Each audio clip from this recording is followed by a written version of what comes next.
Hello, everyone. Happy Monday. I am back with Dawn Leader. We are in part 4 of a 5-part series on the path to soul aligned living.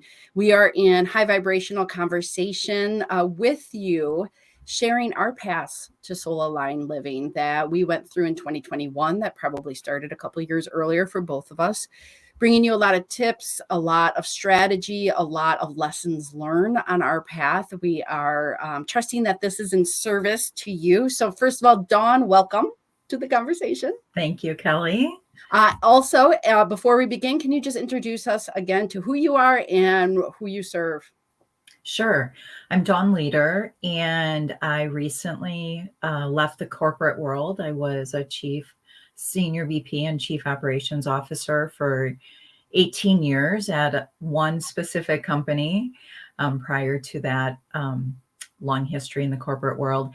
And now I'm living aligned with my soul and my passion, and I am here to be in service to those who are looking to align with their soul's purpose and their soul's journey and help them find their truth and feel empowered and find emergent strategies and techniques to help people along their way, and even helping businesses as they're looking to shift and change. I want to say ditto. So hi, everyone. I'm Kelly Geisler Wilson, the Butterfly Guide, and I serve everything that Dawn said as well. I left corporate last year also. And so Dawn and I have been friends for 10 plus years. We walked this journey together, and that is what has inspired us to offer the lessons learned, the trials, the tribulations, everything that we experience, because it's a scary thing to do, to change your life, to take on a path, a more soul aligned path. So today is all about talking about some fears, and fears that come up with other people being scared, but really also I think your identity changes. I think we let go of a lot of things in 2021. And that identity transformation is the most jarring, discombobulating. I sometimes Dawn has said this to me, and I've said this to her, like, oh, you're just in discombobulation right now. It's like getting comfortable in the uncertainty and the fear in the unknown, because that is some of the journey. I like fear, so I love talking about it. I don't mean to scare anyone. But let's start out, Dawn. I don't know. What do you want to share? What was your first fear that you can recall? What's the first fear that wants to be talked about? I would say my first fear that I had to really work through over a couple years ago, right, was financial security. Hmm. I felt very financially responsible for myself and my family and my home, and I allowed that fear to keep me in a position, a job where I knew I wasn't really aligned anymore. And so that was probably the biggest thing for me was, how will I financially survive if I step into doing something I really love that isn't a corporate position? And I agree with you. I'm just feeling into that fear that I dance with as well. I was at the time also very financially responsible for my family. And I would say the fear too, to grow that fear forward, was kind of the fear to break through my life as I knew it. So I was known as a corporate woman generating a lot of money for my family to support it, right? So it was a known for me. That's how I knew myself, right? So it was, who do I think I am to even consider something different for myself? All my check boxes were getting ticked off. Mm. And we spoke about this last time. I'll add it to it. And it was, for me, the pain of staying where I was at became louder and louder and louder because it lost its authenticity. It lost its alignment. And that became to the point where it was like almost no choice, because I couldn't stay where I was at. So there was that tug and pull of, this is who I am, and it's stable, it's secure. I could just, if I just didn't want more, I would be okay, right? Like, life was good, and it wasn't okay. So who did I think I was to be able to even dream that? I think was the best way to describe that fear of, I was making good money, but it wasn't the right money for me. That makes sense. Yeah, I feel like mine was that came in my journey a little differently. That fear, for me, I felt like I had been the stable one and was holding the space financially for someone else to live their dream. And so that pain point of me not living aligned, of me feeling responsible and feeling the fear of, I didn't have any direct knowing, and this probably has been going on for 10 or 15 years. I didn't have any direct knowing all those years ago of anyone who had really been financially successful in doing coaching or, energy healing work or that type of thing for me to root into, for me to energetically for me to have discussions, for me to energetically tap into, oh, they can do it, so I could do it, right? And so for me, I had this in my head, like, oh, I'm holding the financial space and someone else will step in and hold that financial space for me. And, it became obvious that that wasn't going to happen. And so then I had to unwind and discover how I could hold that space for myself, right? How I could set up clear financial boundaries, how I, so early on in the end of 2020 and early on in 2021, refinancing my home, paying off other debts that I had so that I is saving a bunch of money, right? So that I eliminated that fear. I started to eliminate that fear because I could live. I learned how to start to monitor my money a little bit more. I was making great money, and so it didn't have to be monitored that much, right? Like, Right. It was until I decided I was really out of alignment, and it was a choice that I was making, that I could live a little more simply, while I developed and aligned with my dream and created the financial flow that I know that's available to me. I know I'm an amazing manifester, right? And it was managing that through my work.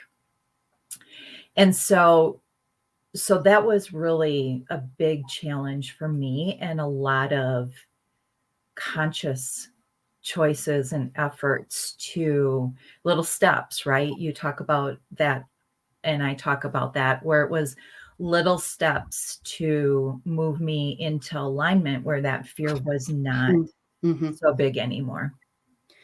I want to go back to what you said. You hit on a huge point. And so this was a ninja trick I learned. I want to share it with everyone that's listening. You said, how can I hold that space for myself? Because you didn't know of anyone that was living your dream, right? So our mind, the way that our mind works is we look for evidence. We unconsciously look for evidence. And when we are operating in whatever story, if it's positive or negative, limiting beliefs or positive beliefs, we are always looking for evidence to prove that story is true. And so I'm going to translate what you said. Dawn was looking for evidence of someone living that dream, being financially abundant and successful. And she didn't see anyone out there, right? And so then that's one of my ninja tricks too, is I call them expanders. Like, look for those people, and it could be someone I know, a couple people like on a podcast that are living exactly and being successful. We can talk about Amy Porterfield, we can talk about Jasmine Star, we can talk about Tony Robbins is doing it. Right. Tony Robbins is doing it. That is all the evidence my brain needs, and then my belief in myself and my belief in my worth. Like you said, I'm a great manifester. I believe in myself, to align to it. So that's a ninja trick, is when you don't have that context set for you in your current reality, go look for the expander. Go look for someone that is already generating that evidence for you and say, that is possible. That is possible for me. It's possible for Tony Robbins. It's possible for me. There is no difference between the two of us. Right. Well, I would say there's a lot of difference, right? Well, yes. Right. Well, and I would say I had to be able to look at my inner child wounds around money before I could find the evidence even, right? Sure. Because my inner child had financial wounds from growing up in a family that didn't have a lot of money. And so for me to even uncover my shadows around how I felt around that took a little while. And then once I uncovered where I had those limiting beliefs, then I could start to find people that I could align with, people I could admire, people I could aspire to be similar to, right? And so it is really, whatever your deepest fear is to launch yourself, let's talk about it. Yeah. And I'm going to correct myself. Like, Tony Robbins' worth is no different than my worth. There you go. Yes. That was a better clarifier. There's no difference in our worthiness of being successful. Except the limiting belief that's coloring it in a different fashion. And I would say every entrepreneur, soulpreneur that's about to launch themselves will go through self-worth. Yeah. Right. Like that's another there, right? That's a fear in its own way. Am I good enough? Yeah. Or I said, like, who do I think I am to share these gifts? Right. One of my fears that has come up for a long time, even when I was doing this work part-time years ago, is I don't want to be responsible for leading someone where they feel hurt or they feel, I don't want to be responsible for others, right? And so that's been a big part of my unwinding also. I would say another one for me all last year was just embracing my voice, embracing what I had to share. It's a very long journey for me. And I still catch myself playing small sometimes, right? I don't really want to, I don't want to go on social media to say this. I'm happy to have a one-on-one conversation with you, but I just might not feel comfortable still yet in social media. And really saying I have something of value to share through my voice, and loving it and accepting it and sharing it was one of my longest growth edges from 2021. I can't even say if I'm completely done with that yet. Yeah, I would say that's definitely right, like our throats, right? Because the way I grew up, it wasn't always safe to speak how I felt, or and in the corporate world for sure, right? There were times where I was definitely talked over or quieted. I know you've kind of talked about that in our other videos. And so that space of being able to open up our throats and speak from an aligned and authentic space. Mm-hmm. That takes a little bit. And not fearing rejection and not fearing judgment. I'm just thinking of some of the conversations I've had with new entrepreneurs, the rejection, the judgment, and then it reinforces if you have a I'm not good enough belief. If you do get that rejection and that judgment, again, our mind's going to say, I'm looking for evidence that I'm not good enough. That person just said something negative. Yeah, rejection was huge for me. I spent probably a couple months moving through rejection. It appeared a lot as I was leaving the corporate world. They didn't really, they briefly asked me to stay, but they didn't really look for ways that we could collaboratively continue to work together. And so my mind kind of went to, well, they didn't really value me. I wasn't really worthy. I wasn't worth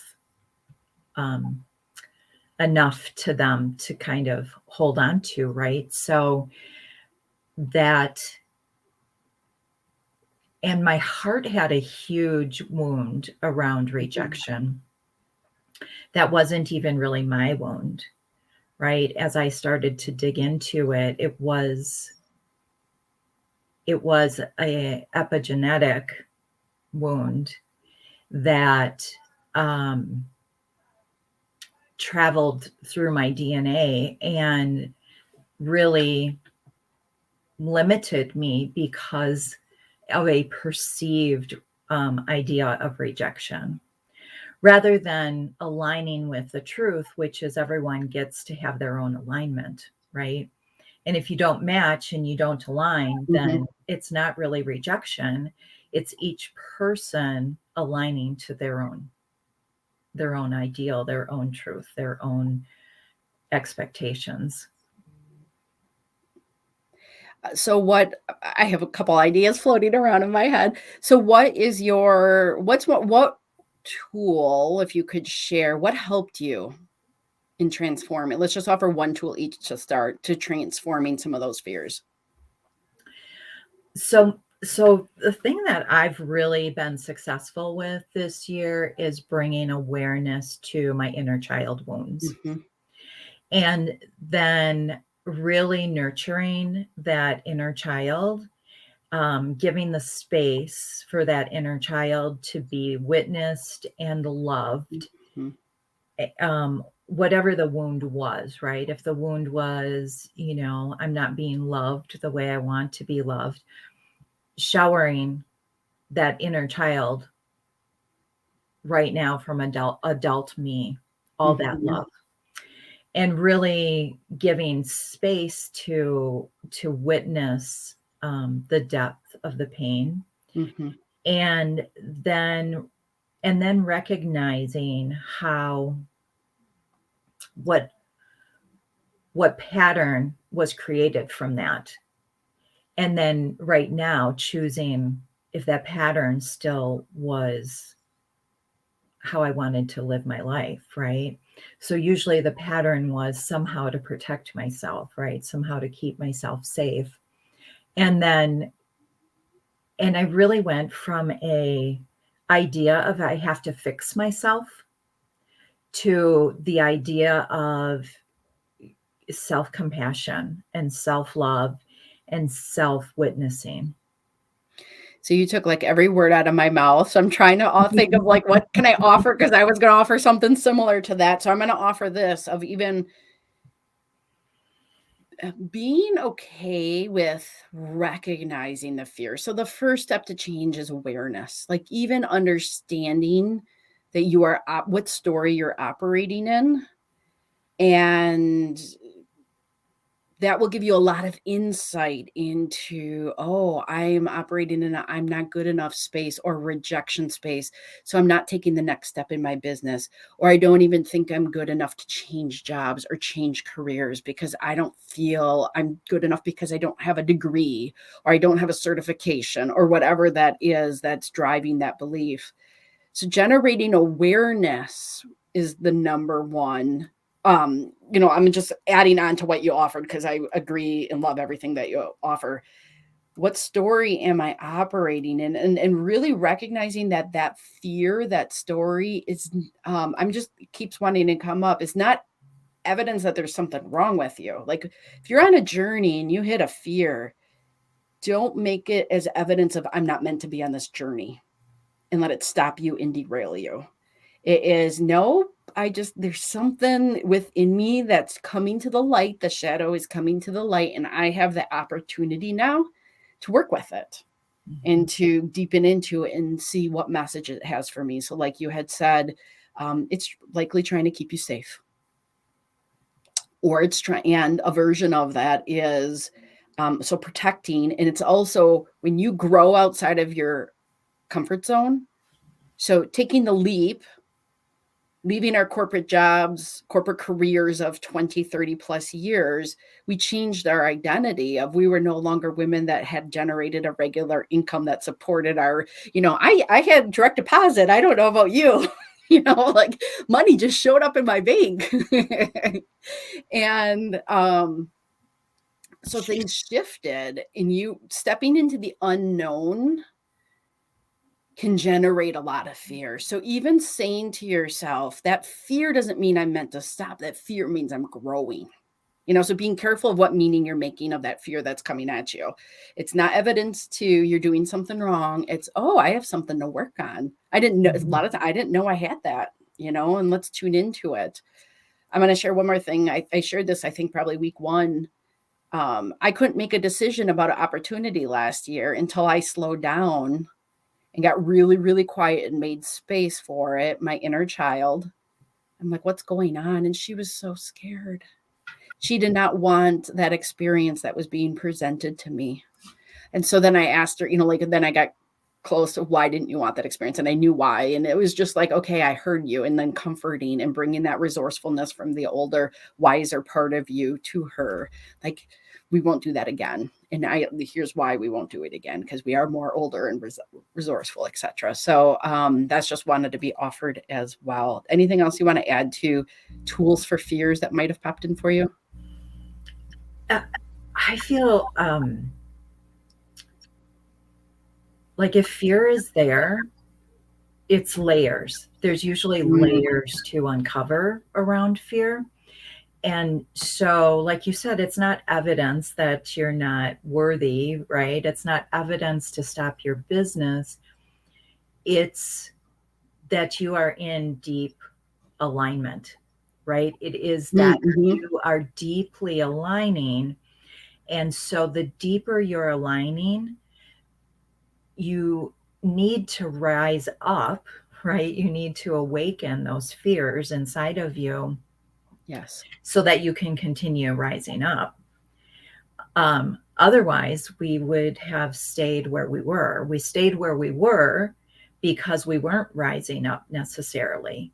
And people might have looked at me and been like, you're crazy, Dawn. Like, you were always rising up. And I was, and I wasn't completely aligned with my soul though, right? I was rising up for different reasons. I was rising up because I felt I had financial obligations. I was rising up because there was something inside of me that felt excitement from continuing to take on more or give more, right? There were different reasons than the way I'm rising up now.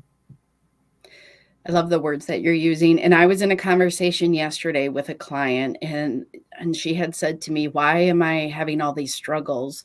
And my answer was really similar. Well, 9 years ago, and I'm not going to share too many details, but 9 years ago, you made a choice, which was to live in a more soul aligned way. And you are facing the fear. She was comparing herself to someone that chose not to. And I'm like, you made the choice. And again, that comes from that empowered place. So recognizing I made a choice to live in more soul alignment than I ever have. And it was energetically correct for me to take this path. So what I believe whatever appears on my path is meant to serve me and meant to serve that place that I, am intending to be, or who I am tending to be. So another shift of embracing what pops up. Mm-hmm. Yeah, definitely embracing it and finding whatever you can to support yourself through that process, right? I think you and I are similar. Like a fear comes up and we're relentless. Like we're going to find out what will work Yeah. to shift that. Maybe it's breathing. Maybe I know you do tapping. Yep. For me, might do some energy work. I might meet with my coach. Nature walks. Yeah, nature walks. I spend a lot of time in meditation. I spend a lot of time in my energy bodies. Looking for some of those core wounds as fears coming up, right? And just finding any way I can to support myself, seeking help from others. Yep. So find what works for you. We all have certain things that work better for us at different times. You and I were talking the other day about yoga, and I'm not doing as much yoga as I normally have. I've been practicing yoga the majority of my life, like 45 years. And currently I'm not doing near as much yoga as I was doing. I'm doing more breath work. I'm doing a lot more coaching. I'm doing a lot more of my own inner revealing than utilizing yoga or some other tools to help me.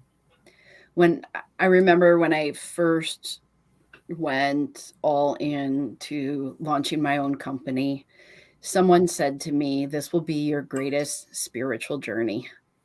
And I immediately thought, how wonderful and exciting that I get to be in my full expression of myself day in and day out. And so I do have a sense of gratitude of we get to do the inner work. And it is, I do believe the path, right, to the entrepreneurial or soulpreneur path is to do the inner work as much as your business work and your client offering and your serving your client work as well. And I think that is the greatest honor to be able to do all of that. I don't know. Does that resonate with you? Hearing like this is your greatest spiritual, I mean, life, I guess, is your greatest spiritual journey. That just lit me up when I heard that, though. Like, yes. Yeah, I would say that I have had periods in my life where I feel like they're my greatest spiritual journey. And you and I went through one of those during our modern day priestess work that we were doing. That was big and stretching for us also. A lot going on in our lives. And yes, this last year and a half has been, I've been really deeply aligning in an embodied way, right? I would say some of my other practices were a little bit more to help me cope in my unalignment, right? So yoga and meditation and some of those a little bit was escapism, right? Was a practice to help keep me peaceful in an unaligned expression of who I was. And that's not, fully accurate either. Although I would say I was moving in life, going up the mountain. And then last year I hit the peak, right? And so this year I'm 2021, it was all this spiritual revealing in an embodied way. I know I am here in this physical body, right? Like I can play in all these other dimensions and all these other realms a lot, and it's fun. And I feel a lot more accepted sometimes than I have on earth. And yet I'm really sure now that I'm here in this body to help others be in their bodies and live aligned. As you wear your galactic shirt. I'm just gonna offer one more thing. You had mentioned about loving and accepting yourself, and I probably didn't catch on to that for a while. I mean, I did, but it didn't really. Again, maybe it was more surface and it wasn't really meaningful. When I started really resonated with tapping, one of the opening statements is, even though I believe this, I still deeply and completely love and accept myself. And the first time I heard that, I'm like, oh, that is what's been missing. Like I knew immediately, like loving and accepting, even though this is going on, I still deeply and completely love and accept myself. Transformed everything I knew in that instant. And I want to think it was like after the peak summer last year. So it was a little bit of I didn't learn it on day one of my soulpreneur journey. And it was heartwarming. It was so loving and so accepting. So I say that all the time of I deeply and completely love and accept myself wherever I'm at. Mm-hmm.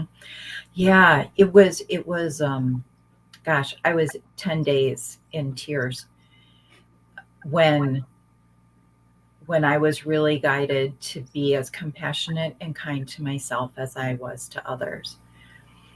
And that was my key, right? Like that was my key. I was so unkind to myself. I was so critical of myself. And I think that's a huge shift for me in how I experience fear, right? As I come up on these fears, I'm kind and compassionate to myself first, right? Kind and compassionate, and the fear is appearing right now because it's such a deep pattern, right? And it's to move to the next level, to shift that pattern. You have to start with self-compassion. Sorry. It's dry in my house and my throat's suddenly getting dry. It is dry and snowy and cold in Wisconsin if you're watching this from somewhere else. In just a few days, we're going to be -15. So, yes. So I have a heater on next to me and it's drying out the air. Well, I'm going to wrap this up because my throat needs a lot of soothing at this moment. I'm needing some self-care. What my takeaway is, these are the conversations that I've been having with a lot of people lately. And I'm just feeling utter gratitude and excitement that we're talking about these things. We said this earlier on. Dawn and I are all about talking about things that people haven't been talking about. It's time to make this acceptable and normal and supportive. We are here to support one another. You don't have to do it alone. And you're not alone if you're feeling these things. You know, saying to someone, I'm going to go launch a business or I'm going to go live a more soul aligned living sounds wonderful. And it is wonderful. And it's scary too. Yeah, it is scary. And next week we're going to talk about receiving. And part of what we can share in that is the fear of success. How that can block your receiving. So a nice tickler. All right, Dawn, if anyone wants to get a hold of you, how do they do that? They can find me on Facebook or Instagram, personal message me. My email address is dmleader11@gmail.com. I'm happy to have a conversation. Let's just chat and see what's on your heart and see if we're aligned. Yes. I am Kelly Geisler Wilson. You can find me on Instagram, Facebook, The Butterfly Guide. My email is kelly@thebutterflyguide.com. And I agree, I'm up for a chat. It's time to meet each other. It's time to break down these walls that we've built of we can't see each other maybe face to face, or we've all been contained in different areas. I'm all about breaking down walls right now, having a conversation. This is the human experience. This is the people to people, the heart connection experience. So virtual coffees, virtual teas. I'm up for it. I'm sure you are as well, Dawn. I am. All right. Thank you, everyone. We'll connect with you next week. Bye.